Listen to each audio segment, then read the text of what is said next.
Så er vi klar til ud at besøge Michelle, Ja. som laver meget smukke smykker.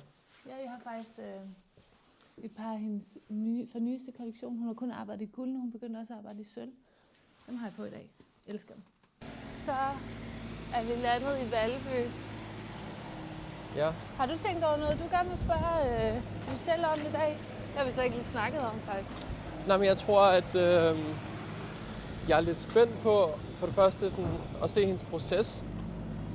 Og så har vi snakket lidt med hende om det her med, vi har jo lidt det her begreb inde i Flourish, som vi kalder ej din tid, som er lidt sådan et tema. Præcis. Og der snakker vi noget om det her med ikke nødvendigvis at være så afhængig af, at kunder bare kan droppe ind, men at de kan komme ind sådan, efter aftaletid. Ja, præcis. Og det er jo nok sket lidt tilfældigt, fordi nu kommer I også til at se det, men hun ligger jo her på Valby Langgade, og så når der er lys, så tænker folk, om vi går lige ind og kigger. Ja. Men det forstyrrer jo bare Michelles tid, så det er jo faktisk hende, der har inspireret os til ej din tid.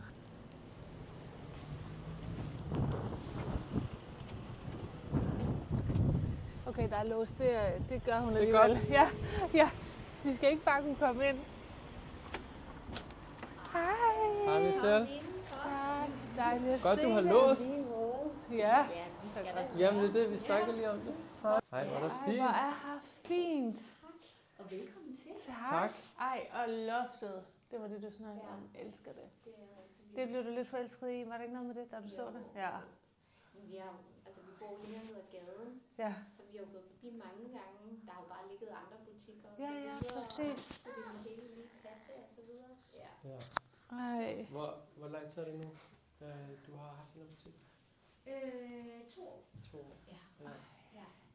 Været fuldtid på det i 2 år. Ej, så du fik butikken med det samme? Altså, du var bare fuldtid butik? Nej, jeg fik lokalet først, og så besluttede vi derhjemme, at nu gik jeg over på det. Ja. Ja. Men jeg har haft virksomheden i nu 6 år. Ja. Men til at starte med var det mere sådan for at købe materialer til sådan at eksperimentere med det og så videre. Og så lagde jeg det på Instagram, og så var der nogen, som jeg ikke kendte, der kontaktede mig. Så det er sådan, i de første mange år er det gået mere sådan organisk. Ja, ja, ja. Og det synes jeg faktisk har været ret fint, fordi jeg var ikke klar til det der. Nej, det er jo det. Jeg var sådan, det skal jeg ikke. Jeg skal ikke være selvstændig. Nej. Jeg skal arbejde for nogen, og så skal jeg have løn, Ja, og ja. det skal blive godt, og Ja. så videre. Men jo længere jeg kom ind i det, så kunne jeg godt mærke, at det var jo det, jeg skulle. Jeg kunne ikke lade være. Nej, det træk i dig. Ja. Ja, og nu er det sådan, der er ikke nogen plan B. Nej, det her, nej. det er plan B, Ja, ja. og jeg kan ikke lade være. Så Det er så fedt. når man mærker det, så har man noget fat i noget. Og ja, han har bygget det hele, faktisk. Det er en fedt sten. Flot. Ja. Og I kan Kæmpe. bare Jeg elsker hænge store jakkerne sten. her. Ja, så lige... Ej, han falder i søvn nu, kan jeg se. Nå, ja. Ja. Ej, hvor godt. Og det er lige før. Ja. Må jeg sætte ham bare lige her, Michelle? Ja. Du skal lige prøve at se, hvor det er, du sidder. Ja. Når du taler med os, så sidder du der, ikke? Jo, Ja. ja, præcis. Jeg har lige fået lavet lidt om på det, sådan lavet et kontor der, kontorplads, Ja. både til mig og så også til Laura, som står for med SoMe, Ja. eller for post på den, og nyhedsbrev og så videre. Jamen, der skulle ske noget andet. Ja, så det har du lige lavet. Ja. Ja. Og er det så også for at opdele det lidt, eller bare for at have flere sådan pladser, hvor man kan sidde og arbejde? Det er for... det er måske også for at manifestere lidt, at der kommer en praktikant på et tidspunkt fuldtid, ikke også? Ej, hvor er det godt. Og hjælper mig både, altså især med SoMe, ikke også? Ja. Hvis vi lige skal køre den manifestering ud, Ja. hvordan ser den praktikant, altså hvad kan den praktikant, altså hvad for en type er det, hvad leder du efter? Jamen, jeg leder efter en, der er rigtig god visuelt, og som kan se et grid for sig, som er inspirerende, og som er Liljefeldt. Ja. Altså som jeg er også i gang med at få ændret lidt billedstilen, og det skal hun jo gerne være fan af. Ja, og kunne se, og faktisk rimelig hurtigt kunne forstå. Lige præcis. Det her. Ja, så både det visuelle, men også tabe ind i at forstå, hvem jeg er, hvordan jeg formgiver, og fange det med ord, så det bliver kommunikeret ud. For det er ret vigtigt, Ja. synes jeg. Ja, og det, det har du snakket om tidligere, det der med ord kan godt være lidt svært for dig. Ja, det synes jeg. At du er jo kunstneren, der sidder visuel. herovre. Ja. Du ser det, men at finde de rigtige ord. Ja, men præcis. Og det kan godt være, at jeg har dem, men det er sådan drænende for mig at sidde og lave post. Ja. Det her, det er en champagnefarvet diamant. Okay. Det siger lidt over 0,5 karat. Ja. Det her, det er en pink safir. Den er faktisk til Frida. Jeg skal lave et vedhæng med. Nå. Hun elsker lyserød. Nej, Ja. okay. Ja. Så det har jeg lovet hende. Hvor er det tjekket? Ja. Bare gå ned i slikbutikken sådan nærmest. Mor, kan du lave en med den grønne? Ja, Alvin har også en, mor, jeg vil gerne have den der. Så var jeg, det venter lige lidt. Hvad koster sådan en der? Jamen, det er jo meget, Jeg aner ikke noget om det sådan er noget meget her. forskelligt, fordi det kommer meget an på, hvilken kvalitet, kan man sige, Ja. de er. Ja, renhed. Snakker man sådan noget? Renhed, farve. Ja. Det kommer meget an på det. Ja. Mere rene i det, sådan generelt. Vil jeg kunne få sat en sten i sådan en her, for eksempel? Ja, sagtens. Og man kan jo sagtens få gjort det efterfølgende. Jamen, det er det. Ja, så hvis folk starter med en helt plain ring, og så tænker et år efter, eller 2 eller flere. Et eller andet. Man får et barn, for eksempel. Præcis. Jamen, så kan det jo komme ned. 2. Ej, Så kan man jo komme ned og få sat sten i. diamanter eller safirer, eller hvad man nu godt kunne tænke sig. For eksempel de her er det, jeg kalder det klassisk organiske. Det passer helt perfekt. Og det er, hvor formgivningen er meget blød og smører sig om fingrene. Ja, virkelig. Virkelig flot. Klassisk. Og så den her, det er med fuld bling. Det er med fuld bling. Det må man også gerne. Ej, så flot. Ja. Den kommer på den her. Ja. Altså sindssygt flot jo. Så elegant. Ja. Ej, wow. Og alle smykkerne har jeg jo formet i boks. Jamen, det er nemlig det er lidt spændende. Kan vi få lov til at se noget af det i dag? Fedt. Absolut. Vil du have den? Og så er det noget med, at du bliver ret inspireret af dernede, hvor I har jeres sommerhus, ikke? Jo, det er jo også dernede, jeg er opvokset.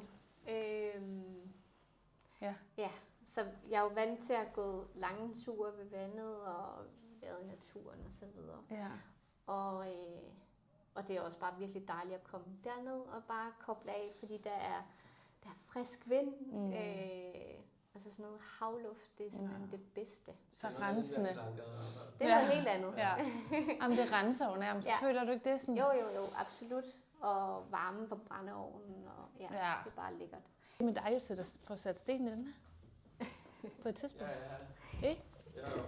Det er jo vores ring. Det er jo bare, vi kommer og besøger og starter. Ej, men seriøst, det synes jeg bare kunne være en smuk rejse. For eksempel, hvis jeg skal lave nye smykker eller noget, så kan jeg rigtig godt lide at komme herned om aftenen. Og så trækker jeg for, og så sætter jeg noget musik på, noget Minds of 99. Jeg skulle lige så spørge, hvad er vi ude i? Fordi du kiggede sådan, så var sådan, er det sådan noget rock? Nej. Så kører du op med Metallica. Nej, det er det ikke. Ej, så tror jeg heller ikke, du bliver så glad i opgangen. Nej, det er det. Nej. Fordi der er ro udenfor. Ja. Og der kommer ikke nogen at forstyrre mig, ved jeg. Der kommer ikke nogen at banke på. De må rigtig gerne komme i løbet af dagen, og det er dejligt. Men når jeg sidder i en proces med at formgive, så er det lidt en meditativ proces. Og når jeg er inde i det, så vil jeg helst ikke forstyrres. Så er det bare rigtig rart at kunne mærke, at der er ro på byen. Altså, der er sådan lagt sig sådan en fin dyne, som så ikke forstyrrer mig. Ja.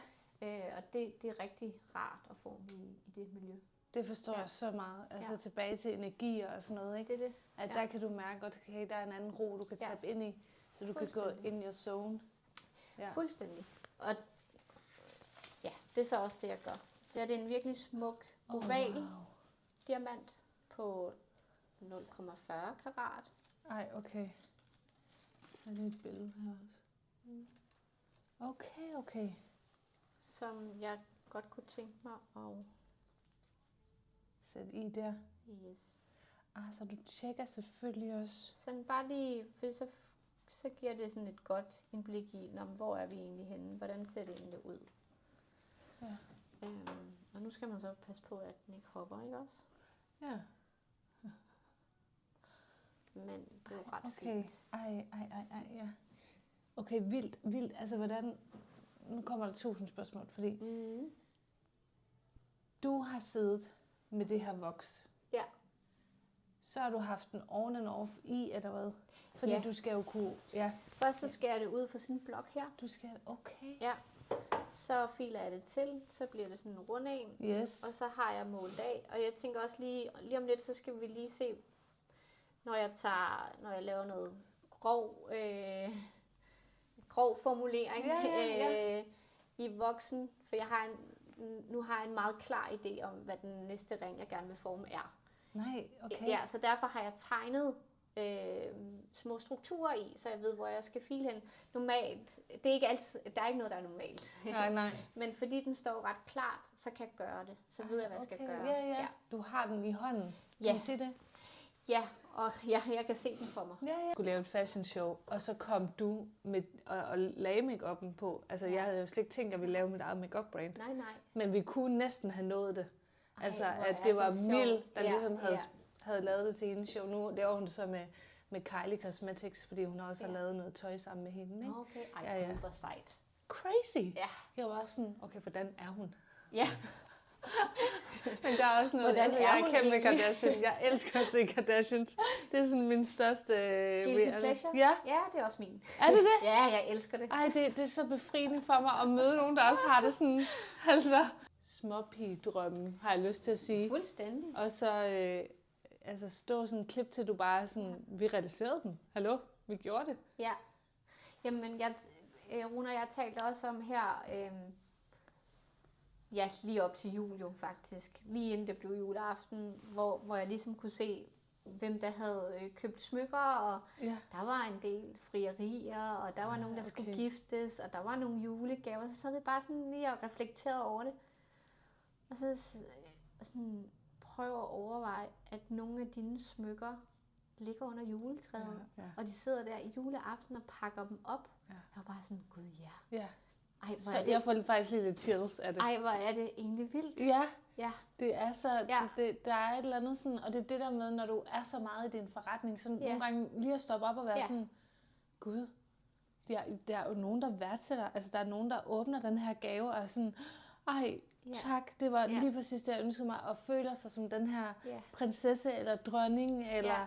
føler sig bare lige sådan lidt mere set og fuldstændig. Og det med, at elsket, har jeg lyst til at sige. fuldstændig, og der er nogen, der har nogle af smykkerne på i deres ønskesky. Altså, Jamen, det er synes jeg er ret vildt. Ja, men det synes jeg kan 100% Ja, føle dig. ja. Altså sådan havde jeg det også. Jeg sad også til en Sankt Hans et år, og så var der en, der tog vores solstift op. Ja. Vi havde lavet sådan en solstift. Ja. Hvor jeg også var sådan, det skulle stadigvæk syret at se nogen bruge ens produkter. Selvom du ved det jo, for du kan jo se, du sælger noget. Ja, men den her har jeg faktisk, det er en unika ring, men den er inspireret af en af de andre ringe derude. Hvor kunden kom med en af sine egne ringe, hvor hun gerne ville genbruge stenen. Ej, okay. Yes, så det kan man jo også. Det kan man også. Ja.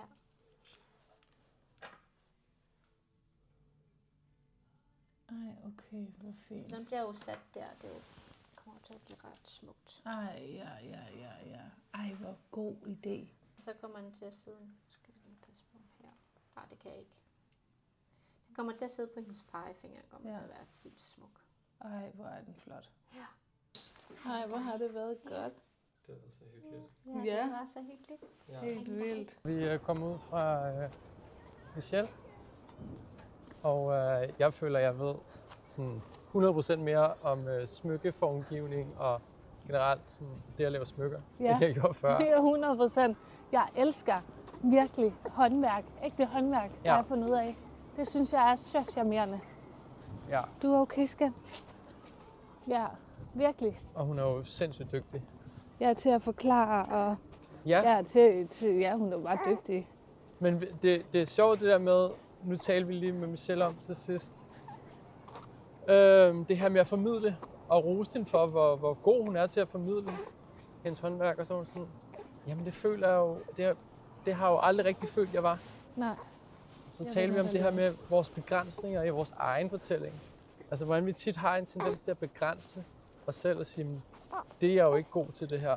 Eller Ja, vi sætter rammer rundt om os selv. ja, Og ofte igennem, hvad vi er blevet fortalt af andre, eller hvordan vores opvækst har været, hvad for en boks vi er blevet sat i. ja, præcis. Og så fortalte hun netop, hun havde været Det er okay. til en astrolog, der havde sagt, at din stjernetegn viser, at du rent faktisk er ret god til at kommunikere. Ja, du er en god formidler. Ja. Og der var hun selv sådan, nej, det kan ikke passe. Er du sikker? Så var hun, så, jo, det står flere steder. Så nu har hun en udfordring til sig selv. Ja. Det er dejligt at lige få et indblik. Helt vildt.